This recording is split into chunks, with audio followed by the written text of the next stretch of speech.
ਸਤਿ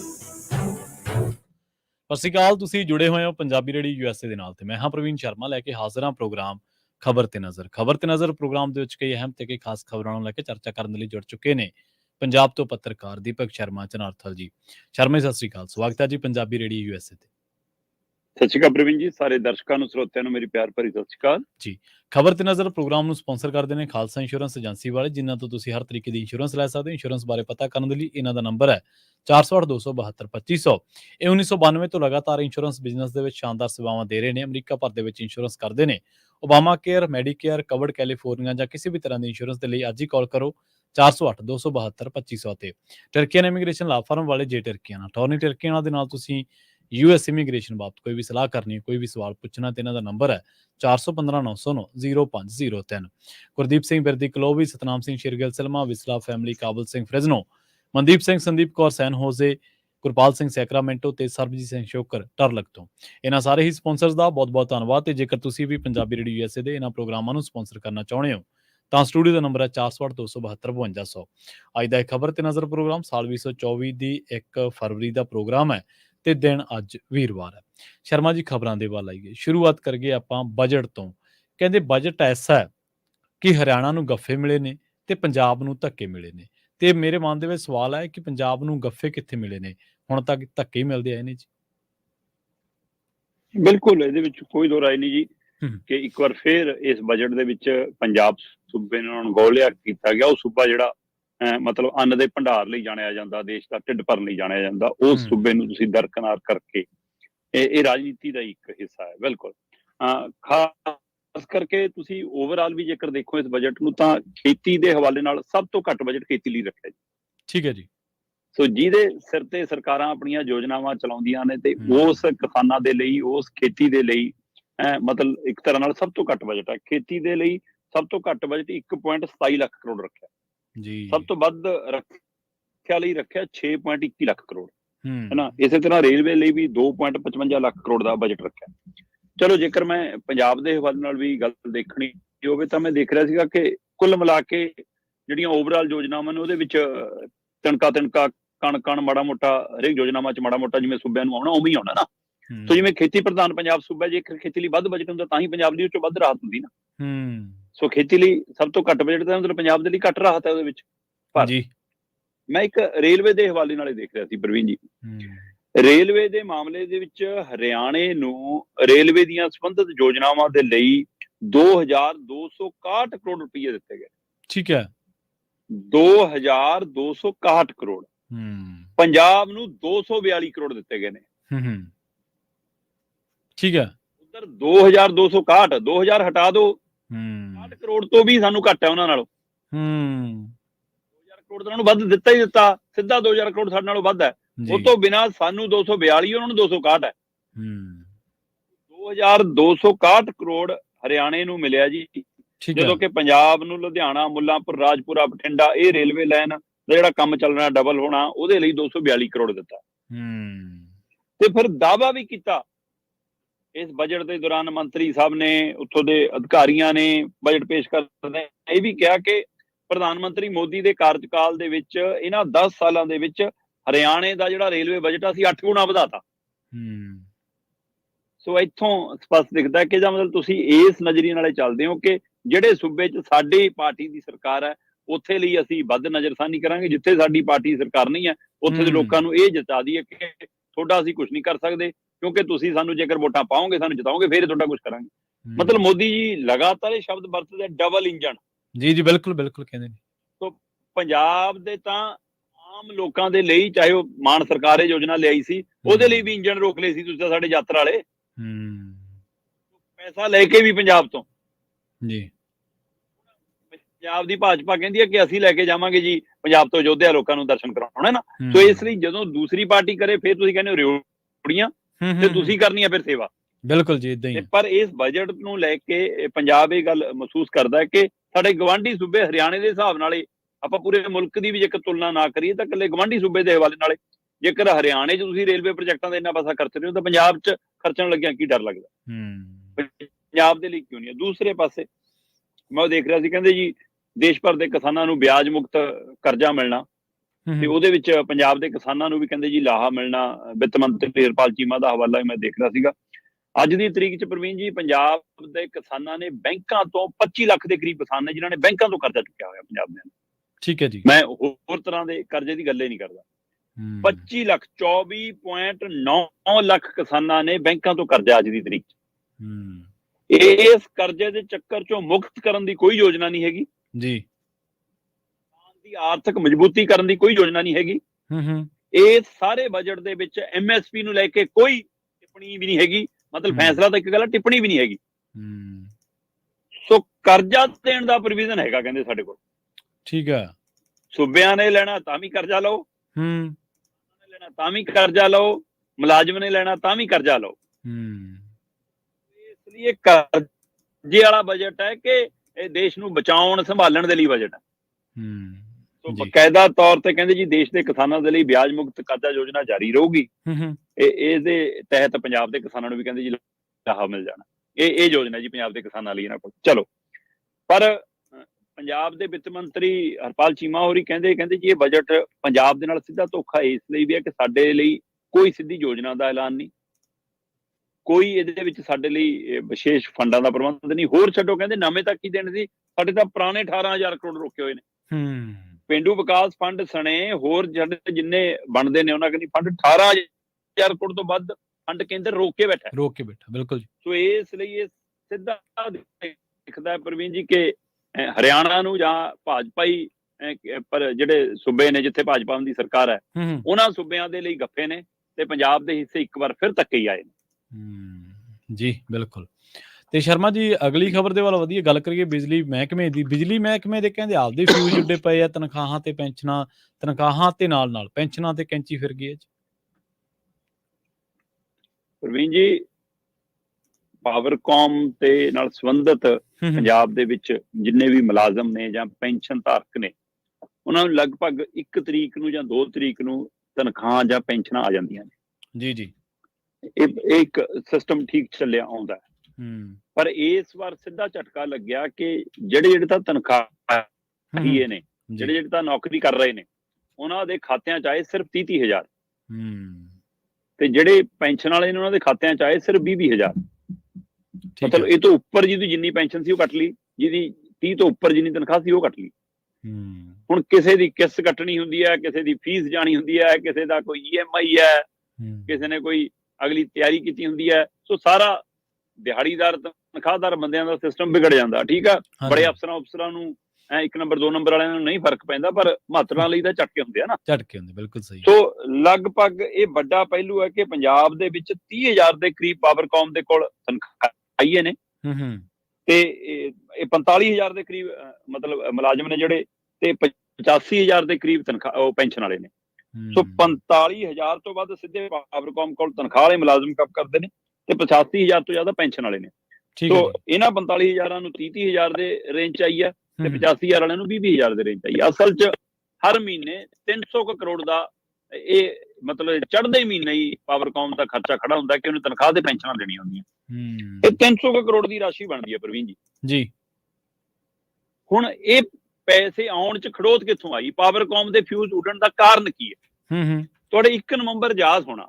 1 ਨਵੰਬਰ ਨੂੰ ਮਾਨ ਸਾਹਿਬ ਨੇ ਇੱਕ ਚਰਚਾ ਰੱਖੀ ਸੀ, ਖੁੱਲੀ ਚਰਚਾ, ਖੁੱਲੀ ਬਹਿਸ ਹੈ ਨਾ, ਪੰਜਾਬ ਦੇ ਮਸਲਿਆਂ ਨੂੰ ਲੈ ਕੇ। ਵਿਰੋਧੀ ਧਿਰ ਦੇ ਲੀਡਰ ਨਹੀਂ ਆਏ ਉਸ ਪ੍ਰੋਗਰਾਮ ਦੇ ਵਿੱਚ। ਉਹਨਾਂ ਨੇ ਪਾਵਰਕਾਮ ਦੇ ਚੇਅਰਮੈਨ ਤੇ ਅਧਿਕਾਰੀਆਂ ਨੂੰ ਖੜਾ ਕੇ ਪੁੱਛਿਆ ਸੀ ਕਿ ਦੱਸੋ ਜੀ ਸਾਰੇ ਪੈਸੇ ਦਿੱਤੇ ਮੈਂ ਤੁਹਾਨੂੰ? ਹਾਂਜੀ ਦਿੱਤੇ। ਤੇ ਪਰ ਅੱਜ ਜਿਹੜੀ ਸਥਿਤੀ ਹੈ ਉਹ ਇਹ ਦੱਸਦੀ ਹੈ ਕਿ ਪੰਜਾਬ ਸਰਕਾਰ ਕਹਿੰਦੀ 8500 ਕਰੋੜ ਖੜਾ ਹੈ। ਅੱਛਾ, ਕੌਮ ਦਾ 8500 ਕਰੋੜ ਖੜਾ ਤੇ ਉਹਨਾਂ ਨੂੰ ਹਰ ਮਹੀਨੇ 300 ਕਰੋੜ ਚਾਹੀਦਾ ਹੁੰਦਾ। ਫਿਊਜ਼ ਉੱਡਣਗੇ ਤਾਂ ਹੋਰ ਕੀ ਹੋਊਗਾ ਜੀ। ਲਓ ਜੀ, ਕਹਿੰਦੇ ਜੀ ਹੁਣ ਤੱਕ ਦਾ ਜਿਹੜਾ ਬਕਾਇਆ ਹੈ ਵਾਲਾ ਸਾਰਾ ਉਹ 5400 ਕਰੋੜ ਹੈ। ਠੀਕ ਹੈ ਜੀ। ਪੰਜਾਬ ਸਰਕਾਰ ਕਹਿੰਦੀ ਖੜਾ ਹੈ। ਇਲਾਵਾ ਪੰਜਾਬ ਸਰਕਾਰ ਨਾਲ ਸੰਬੰਧਿਤ ਵਿਭਾਗਾਂ ਦੇ ਜਿਹੜੇ ਬਿੱਲਾਂ ਦਾ ਬਕਾਇਆ ਉਹ 3100 ਕਰੋੜ ਖੜਾ ਹੈ। ਅੰਦਾਜ਼ਾ ਲਾ ਲਓ ਕਿ ਕਿਹੜੀ ਸਰਕਾਰ ਨਿਯਮਾਂ 'ਚ ਕੰਮ ਕਰਦੀ ਹੈ, ਕਿਹੜੇ ਸਿਸਟਮ 'ਚ। ਮਤਲਬ ਪਹਿਲਿਆਂ ਵਾਲਾ ਹੀ ਹਾਲ ਤੁਸੀਂ ਕਰ ਲਿਆ ਜਾਂ ਉਹਦੇ ਨਾਲੋਂ ਵੀ ਬਦਤਰ ਕਰ ਲਿਆ। ਬਿਲਕੁਲ ਜੀ। ਕੌਮ ਦੇ ਅਕਾਊਂਟਾਂ ਦੇ ਹਵਾਲੇ ਨਾਲ ਇਹ ਜਾਣਕਾਰੀ ਆ ਸਾਡੇ ਕੋਲ ਕਿ ਸਾਰੇ ਬਕਾਏ ਮਿਲਾ ਕੇ 5400 ਕਰੋੜ ਸਿੱਧਾ ਸਬਸਿਡੀ ਵਾਲਾ ਪੰਜਾਬ ਸਰਕਾਰ ਕਹਿੰਦੀ ਬਕਾਇਆ ਖੜਾ ਹੈ। ਤੇ ਇਹ ਤੋਂ ਅੱਗੇ ਆ ਕੇ ਕਹਿੰਦੇ ਜੀ ਪੰਜਾਬ ਸਰਕਾਰ ਨਾਲ ਸੰਬੰਧਿਤ ਵੱਖੋ-ਵੱਖ ਜਿੰਨੇ ਵਿਭਾਗ ਨੇ ਉਹਨਾਂ ਦੇ 3100 ਕਰੋੜ ਦੇ ਬਿੱਲ ਖੜੇ ਨੇ ਤੇ ਰਾਸ਼ੀ ਮਿਲਾ ਕੇ 8500 ਕਰੋੜ ਬਣਦੀ ਹੈ। ਠੀਕ ਹੈ।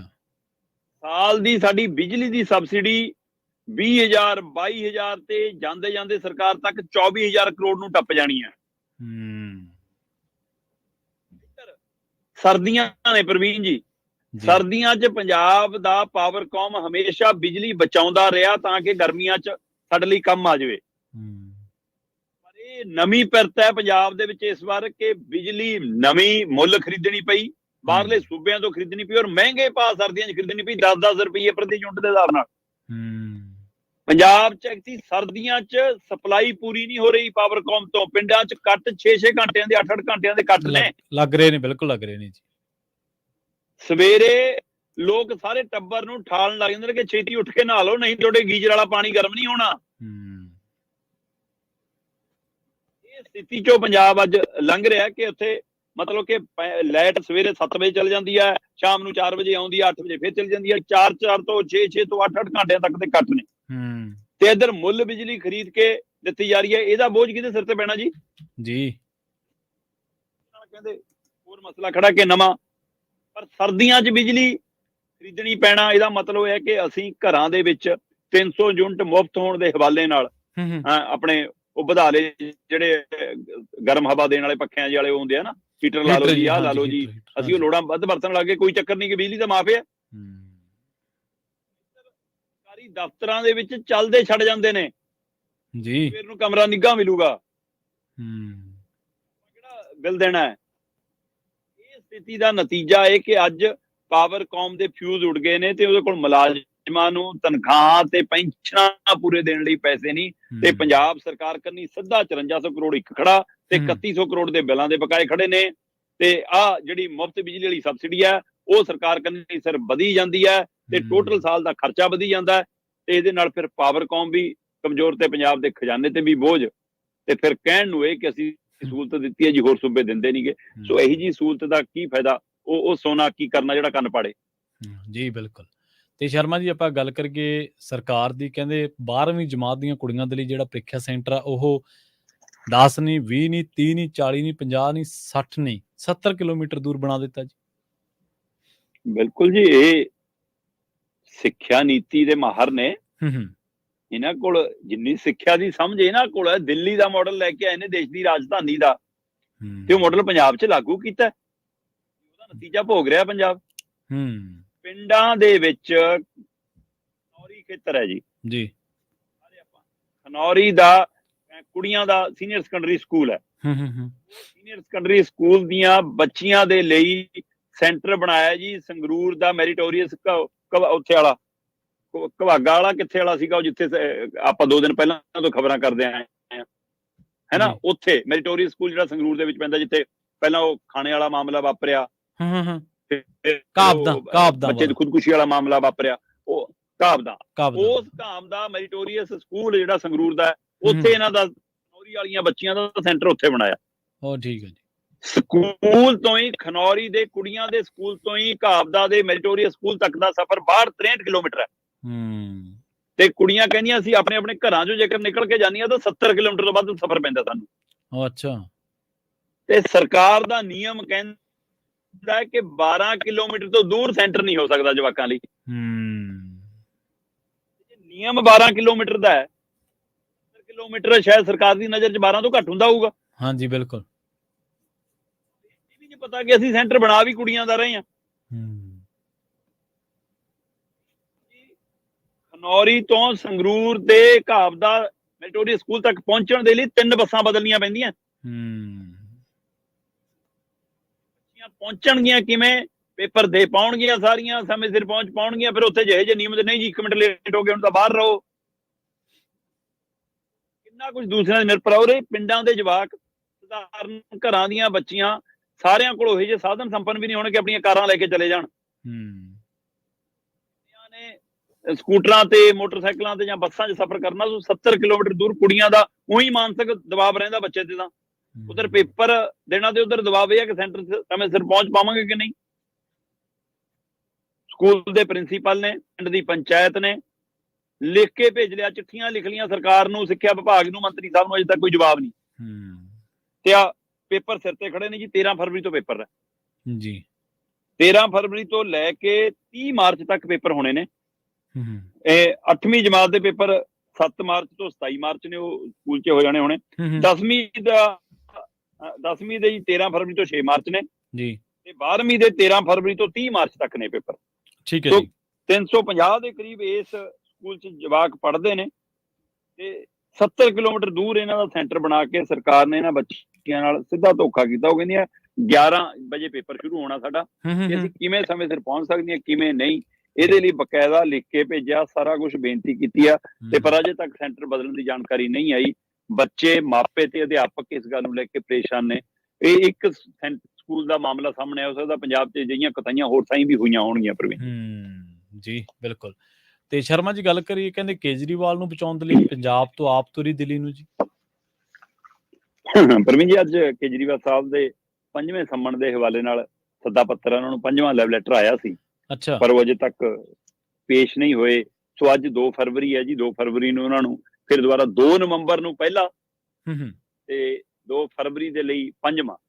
ਸੋ ਇਸ ਲਈ ਇਹ 5 ਸੰਮਣਾਂ ਦੇ ਦਰਮਿਆਨ ਉਹ ਹਰ ਵਾਰ ਇਹੀ ਕਹਿੰਦੇ ਰਹੇ ਕਿ ਮੇਰੇ ਨਾਲ ਧੋਖਾ ਹੈ ਜੀ, ਮੇਰੇ ਨਾਲ ਧੱਕਾ ਹੈ ਜੀ, ਇਹ ਬਦਲਾਖੋਰੀ ਹੈ ਜੀ, ਕਾਨੂੰਨ ਨੂੰ ਛਿੱਕੇ ਟੰਕਿਆ ਹੈ ਜੀ, ਇਹ ਮੇਰੇ ਤੋਂ ਘਬਰਾਉਂਦੇ ਨੇ ਜੀ, ਮੇਰੀ ਰਾਜਨੀਤੀ ਤੋਂ ਘਬਰਾਉਂਦੇ ਨੇ ਜੀ, ਮੈਨੂੰ 24 ਚ ਪ੍ਰਚਾਰ ਤੋਂ ਰੋਕਣਾ ਚਾਹੁੰਦੇ ਨੇ ਜੀ। ਉਹਨਾਂ ਨੇ ਸਾਰੇ ਹਵਾਲੇ ਤੇ ਕਾਨੂੰਨੀ ਮਾਹਰ ਕਹਿੰਦੇ ਕਿ ਜੇਕਰ ਈਡੀ ਚਾਹਵੇ ਤਾਂ ਉਹ ਇਹਨਾਂ ਨੂੰ ਕਿਸੇ ਵੀ ਸਮੇਂ ਗ੍ਰਿਫਤਾਰ ਕਰ ਸਕਦੀ ਹੈ। ਜੇਕਰ ਈਡੀ ਚਾਹਵੇ ਤਾਂ ਉਹ ਗੈਰ ਜ਼ਮਾਨਤੀ ਵਾਰੰਟ ਜਾਰੀ ਕਰਕੇ ਇਹਨਾਂ ਨੂੰ ਗ੍ਰਿਫਤਾਰ ਕਰ ਸਕਦੀ ਹੈ। ਜੇਕਰ ਈਡੀ ਦੀ ਤਸੱਲੀ ਨਾ ਹੋਵੇ ਕਿ ਤੁਹਾਡਾ ਜਵਾਬ ਨਾ ਆਉਣ ਦਾ ਕਾਰਨ ਹੈ ਜਿਹੜਾ ਉਹ ਤਸੱਲੀ ਬਖਸ਼ ਨਹੀਂ ਹੈ, ਤਾਂ ਈਡੀ ਸਿੱਧੀ ਆਪ ਘਰੇ ਆ ਕੇ ਪੁੱਛਗਿੱਛ ਕਰ ਸਕਦੀ ਹੈ। ਠੀਕ ਹੈ ਜੀ। ਸੋ ਹਿੰਮਤ ਸਰੇਨ ਵਾਲਾ ਕਾਂਡ ਤਾਂ ਵਾਪਰ ਗਿਆ ਹੈ ਨਾ। ਭੁਪਿੰਦਰ ਹੁੱਡਾ ਨਿਸ਼ਾਨੇ ਤੇ ਹੈਗੇ ਨੇ, ਕੇਜਰੀਵਾਲ ਨਿਸ਼ਾਨੇ ਤੇ ਹੈਗੇ ਨੇ। ਈਡੀ ਕਰਤਾ ਰਾਜਨੀਤੀ ਰਹੀ ਹੈ, ਪਰ ਉਹ ਰਾਜਨੀਤੀ ਰਹੀ ਤੁਹਾਡੀਆਂ ਕੰਮਾਂ ਕਾਰਾਂ ਕਰਤੂਤਾਂ ਨੇ ਵੀ ਤਾਂ ਮੌਕਾ ਦਿੱਤਾ ਨਾ। ਬਿਲਕੁਲ। ਉਸ ਰਾਜਨੀਤੀ ਲਈ ਤੁਸੀਂ ਜਗ੍ਹਾ ਛੱਡੀ ਹੈ ਨਾ, ਤਾਂ ਉਹ ਕਰ ਰਹੇ ਨੇ। ਹਾਂ, ਮਤਲਬ 1 ਗੁਣਾ ਦੀ ਬਜਾਏ 10 ਗੁਣਾ ਕਰ ਰਹੇ ਹੋਣੇ ਜੀ। ਸੋ ਹੁਣ ਪੰਜਾਬ ਦੀ ਰਾਜਧਾਨੀ ਚੰਡੀਗੜ੍ਹ ਦੇ ਵਿੱਚ ਮੇਅਰ ਦੀ ਚੋਣ ਨੂੰ ਲੈ ਕੇ ਆਮ ਆਦਮੀ ਪਾਰਟੀ ਵੱਲੋਂ ਚੰਡੀਗੜ੍ਹ 'ਚ ਧਰਨਾ ਰੱਖਿਆ ਗਿਆ ਸੀ ਜੀ। ਉਹ ਧਰਨਾ ਅਚਾਨਕ ਦਿੱਲੀ ਤਬਦੀਲ ਕਰਤਾ 2 ਤਰੀਕ ਲਈ। ਚੰਡੀਗੜ੍ਹ ਤੋਂ ਆਮ ਆਦਮੀ ਪਾਰਟੀ ਦੀ ਲੀਡਰਸ਼ਿਪ ਤਾਂ ਦਿੱਲੀ ਜਾ ਹੀ ਰਹੀ ਆ। ਪੰਜਾਬ ਦੇ ਮੁੱਖ ਮੰਤਰੀ ਐਮਐਲਏ 4000 ਤੋਂ ਵੱਧ ਵਰਕਰਾਂ ਨੂੰ ਪਹੁੰਚਾਉਣ ਦੀ ਹਦਾਇਤ ਹੋਈ ਹੈ ਜੀ। ਕਹਿੰਦੇ ਠੀਕ ਹੈ, ਪੰਜਾਬ ਤੋਂ 3-4000 ਮਤਲਬ ਆਪ ਪੂਰੀ ਉਹ ਦਿੱਲੀ ਨੂੰ ਜਾਊਗੀ ਹੁਣ। ਅੱਜ ਪਵੇ ਟੱਠੇ ਖੂਹ 'ਚ ਕੋਈ ਮਸਲਾ ਨਹੀਂ ਉਹਨਾਂ ਨੂੰ। ਅਗਲਿਆਂ ਨੂੰ ਹੈ ਕਿ ਕੇਜਰੀਵਾਲ ਜੀ ਨੇ ਸੱਦਿਆ, ਹਾਈ ਕਮਾਂਡ ਨੂੰ ਮੱਥੇ ਟੇਕਣੇ। ਕੋਈ ਮੋਦੀ ਨੂੰ ਟੇਕਣ ਜਾਂਦੇ ਸੀ, ਕੋਈ ਰਾਹੁਲ ਗਾਂਧੀ ਪਰਿਵਾਰ ਸੋਨੀਆ ਨੂੰ ਟੇਕਣ ਜਾਂਦੇ ਸੀ, ਤੇ ਹੁਣ ਇਹ ਕੇਜਰੀਵਾਲ ਨੂੰ ਟੇਕਣ ਜਾਂਦੇ ਆ। ਮੱਥੇ ਦਿੱਲੀ ਉਹ ਟਿਕ ਰਹੇ ਆ, ਕੁਛ ਨਹੀਂ ਬਦਲਿਆ। ਸੋ ਇਸ ਲਈ ਕਹਿੰਦੇ ਜੀ ਬਕਾਇਦਾ ਅੱਜ ਦਿੱਲੀ ਧਰਨਾ ਹੈ, ਵੱਡਾ ਇਕੱਠ ਰੱਖਿਆ ਆਮ ਆਦਮੀ ਪਾਰਟੀ ਨੇ ਇਸ ਹਵਾਲੇ ਨਾਲ ਕਿ ਜੀ ਦੇਖੋ ਚੰਡੀਗੜ੍ਹ 'ਚ ਕੀ ਕੀਤਾ। ਕਹਿੰਦੇ ਆੜ ਚੰਡੀਗੜ੍ਹ ਦੀ ਹੈ, ਮਸਲਾ ਕੇਜਰੀਵਾਲ ਦੀ ਅੱਜ ਪੁੱਛਗਿੱਛ ਦਾ। ਠੀਕ ਹੈ। ਤੇ ਇਹ ਕਨਸੋਆਂ ਆਪ ਦੇ ਲੀਡਰ ਲਈ ਜਾਂਦੇ ਨੇ। ਆਮ ਆਦਮੀ ਪਾਰਟੀ ਦੇ ਲੀਡਰ, ਮੁਰਲੀ ਕਤਾਰ ਦੇ ਲੀਡਰ ਸਾਨੂੰ ਪੱਤਰਕਾਰਾਂ ਨੂੰ ਫੋਨ ਕਰਕੇ ਪੁੱਛੀ ਜਾਂਦੇ ਨੇ ਕਿ ਅੱਜ ਦਿੱਲੀ 'ਚ ਗ੍ਰਿਫਤਾਰ ਤਾਂ ਨਹੀਂ ਹੋ ਜਾਊਗਾ ਕੇਜਰੀਵਾਲ ਜੀ। ਸੋ ਇਹ ਸਥਿਤੀ ਬਣੀ ਹੋਈ ਹੈ। ਇਹਦਾ ਮਤਲਬ ਇਹ ਧਰਨਾ ਕੇਜਰੀਵਾਲ ਦੀ ਢਾਲ ਬਣ ਲਈ ਹੈ। ਸਵਾਲ ਆ ਰਿਹਾ ਤਾਂ ਇਹਦਾ ਮਤਲਬ ਕੇਜਰੀਵਾਲ ਦੀ ਢਾਲ ਬਣ ਰਹੀ ਹੈ। ਇਹਦਾ ਮਤਲਬ ਕੀ ਹੈ? ਕੇਜਰੀਵਾਲ ਅੱਜ ਵੀ ਪੇਸ਼ ਹੋਣਾ ਨਹੀਂ ਚਾਹੁੰਦੇ, ਜਾਂ ਉਹ ਲਾਅ ਲਸ਼ਕਰ ਨਾਲ ਪੇਸ਼ ਹੋਣਾ ਜਾਣਾ ਚਾਹੁੰਦੇ ਨੇ। ਚੜ੍ਹਦਿਆਂ ਨੂੰ ਸਥਿਤੀ ਸਪਸ਼ਟ ਹੋਏਗੀ। ਸੋ ਫਿਲਹਾਲ ਕਿੰਨੀਆਂ ਗੱਡੀਆਂ ਮਤਲਬ ਦਿੱਲੀ ਆਪੜਨ ਵਾਲੀਆਂ ਨੇ, ਕਿੰਨੀਆਂ ਗੱਡੀਆਂ ਰਾਹ 'ਚ ਨੇ, ਕੋਈ ਮੁਰਥਲ ਪਰੌਂਠੇ ਖਾ ਰਿਹਾ ਹੋਣਾ। ਸੋ ਇਸ ਲਈ ਉਹ ਸਾਰੇ ਦਿੱਲੀ ਨੂੰ ਤੋਰ ਦਿੱਤੇ ਗਏ ਨੇ ਆਮ ਆਦਮੀ ਪਾਰਟੀ ਦੇ ਲੀਡਰ। ਤੇ ਉੱਥੇ ਕਹਿੰਦੇ ਜੀ ਕੇਜਰੀਵਾਲ ਦੇ ਲਈ ਅੱਜ ਧਰਨਾ ਪ੍ਰਦਰਸ਼ਨ ਕਰਨਾ, ਕੇਂਦਰ ਦੇ ਖਿਲਾਫ, ਈਡੀ ਦੇ ਖਿਲਾਫ, ਭਾਜਪਾ ਦੇ ਖਿਲਾਫ। ਬਹਾਨਾ ਚੰਡੀਗੜ੍ਹ ਦੇ ਮੇਅਰ ਦੇ ਧੋਖੇ ਦਾ ਤੇ ਮਸਲਾ ਕੇਜਰੀਵਾਲ ਦੇ ਈਡੀ ਦੇ ਸੰਮਣ ਦਾ। ਸੋ ਅੱਜ ਦੇਖਦੇ ਹਾਂ ਜੀ ਪੇਸ਼ ਹੁੰਦੇ ਆ ਜਾਂ ਅਗਲੇ ਨਹੀਂ। ਇੱਥੋਂ ਤੱਕ ਦੀ ਚਰਚਾ ਪ੍ਰਵੀਨ ਜੀ ਕਿ ਜੇਕਰ ਚੰਡੀਗੜ੍ਹ ਪੁਲਿਸ ਚਾਹਵੇ, ਮਾਫ ਕਰਨਾ ਦਿੱਲੀ ਪੁਲਿਸ ਜੇਕਰ ਚਾਹਵੇ, ਤਾਂ ਦਿੱਲੀ ਪੁਲਿਸ ਕਹਿੰਦੇ ਕੇਜਰੀਵਾਲ ਨੂੰ ਆਪ ਫੜ ਕੇ ਈਡੀ ਨੂੰ ਸੌਂਪ ਸਕਦੀ ਹੈ ਕਿ ਜਿਹਨੂੰ ਤੁਸੀਂ ਸੰਮਣ ਦੇ ਕੇ ਬੁਲਾਉਂਦੇ ਹੋ ਜੀ, ਆ ਬੈਠਾ ਧਰਨੇ 'ਚ ਲੈ ਜਾਓ। ਅੱਛਾ। ਸੋ ਕਹਿੰਦੇ ਇਸ ਚੱਕਰ ਦੇ ਵਿੱਚ ਹੋ ਸਕਦਾ ਵੱਡਾ ਇਕੱਠ ਕੀਤਾ ਗਿਆ ਹੋਵੇ ਤਾਂ ਕਿ ਪੁਲਿਸ ਦੀ ਹਿੰਮਤ ਨਾ ਪਵੇ ਵੱਡੇ ਇਕੱਠ ਨੂੰ ਦੇਖ ਕੇ। ਇਹਦੀਆਂ ਵੀ ਚਰਚਾ। ਬਿਲਕੁਲ ਜੀ। ਤੇ ਸ਼ਰਮਾ ਜੀ ਜਾਂਦੇ ਗੱਲ ਕਰੀਏ ਮੌਸਮ ਦੀ, ਕਹਿੰਦੇ ਪੰਜਾਬ ਦੇ ਵਿੱਚ ਵੀ ਵਿਛ ਗਈ ਹੈ ਬਰਫ਼ ਦੀ ਚਾਦਰ ਜੀ। ਹਾਂ ਬਿਲਕੁਲ ਪ੍ਰਵੀਨ ਜੀ, ਪਿਛਲੇ 2 ਦਿਨਾਂ ਤੋਂ ਪੰਜਾਬ ਦੇ ਵਿੱਚ ਜਿਵੇਂ ਕਣਮਣ ਕਾਣੀ ਸ਼ੁਰੂ ਹੋਈ, ਫਿਰ ਮੀਂਹ ਪੈਣਾ ਸ਼ੁਰੂ ਹੋਇਆ ਤੇ ਕੱਲ ਅਚਾਨਕ ਇੱਕਦਮ ਤੇਜ਼ ਮੀਂਹ ਕਈ ਜ਼ਿਲ੍ਹਿਆਂ 'ਚ ਪਿਆ ਤੇ ਕਈ ਥਾਈਂ ਬਰਫ਼ ਡਿੱਗੀ, ਔਲੇ ਗਿਰੇ। ਹਰਿਆਣਾ ਦੇ ਵਿੱਚ ਵੀ, ਚੰਡੀਗੜ੍ਹ 'ਚ ਵੀ ਤੇ ਪੰਜਾਬ 'ਚ ਵੀ। ਪੰਜਾਬ ਦੇ ਕਰੀਬ 12 ਜ਼ਿਲ੍ਹਿਆਂ 'ਚ ਦਰਮਿਆਨੇ ਤੋਂ ਤੇਜ਼ ਔਲੇ ਗਿਰਨ ਦੀ ਖਬਰ ਹੈ। ਮੋਹਾਲੀ, ਚੰਡੀਗੜ੍ਹ, ਰੋਪੜ ਇਹ ਖੇਤਰ 'ਚ ਤਾਂ ਕਈ ਥਾਈਂ ਚਾਦਰ ਵਿਛ ਗਈ। ਇੱਧਰ ਹਰਿਆਣਾ, ਅੰਬਾਲਾ, ਕੈਂਥਲ, ਇੱਧਰ ਸਾਰੇ ਹੈ ਇੱਥੇ ਵੀ ਕਹਿੰਦੇ ਕਿ ਚਿੱਟੀ ਚਾਦਰ ਇੱਕ ਵਾਰ ਵਿਛਣ ਨੂੰ ਦੇਖਣ ਨੂੰ ਮਿਲੀ।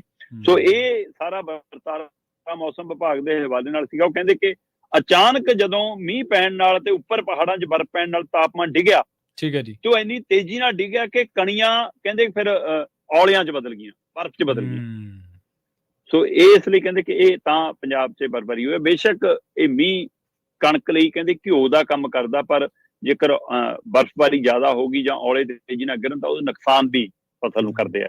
ਪਰ ਪੰਜਾਬ ਦੇ 12 ਜ਼ਿਲ੍ਹਿਆਂ 'ਚ 24 ਘੰਟਿਆਂ 'ਚ ਔਸਤਨ ਕਹਿੰਦੇ ਜੀ 7 ਮਿਲੀਮੀਟਰ ਪਾਣੀ ਵਰਸਿਆ, ਜਿਹੜਾ ਕਿ ਇਸ ਦੌਰ ਦਾ ਮਤਲਬ ਉਸ ਦਿਨ ਦੇ ਹਵਾਲੇ ਜੇਕਰ ਦੇਖੀ ਤਾਂ 333% ਕਹਿੰਦੇ ਵੱਧ ਵਰਸਿਆ। ਤੇ ਪੰਜਾਬ ਦੇ ਵਿੱਚ ਸਭ ਤੋਂ ਵੱਧ ਜੇਕਰ ਮੀਂਹ ਕਿਤੇ ਰਿਕਾਰਡ ਕੀਤਾ ਗਿਆ ਗੁਰਦਾਸਪੁਰ ਹੈ, ਜਿੱਥੇ 30.5 ਮਤਲਬ ਮਿਲੀਮੀਟਰ ਹੈ। ਉਸ ਤੋਂ ਬਾਅਦ ਅੰਮ੍ਰਿਤਸਰ 19 ਹੈ ਨਾ, ਨਵਾਂ ਸ਼ਹਿਰ ਵੀ 19 ਹੈ, ਜਲੰਧਰ 18.5 ਹੈ ਤੇ ਔਸ ਤੇ 7 ਬਣਦਾ 6.9।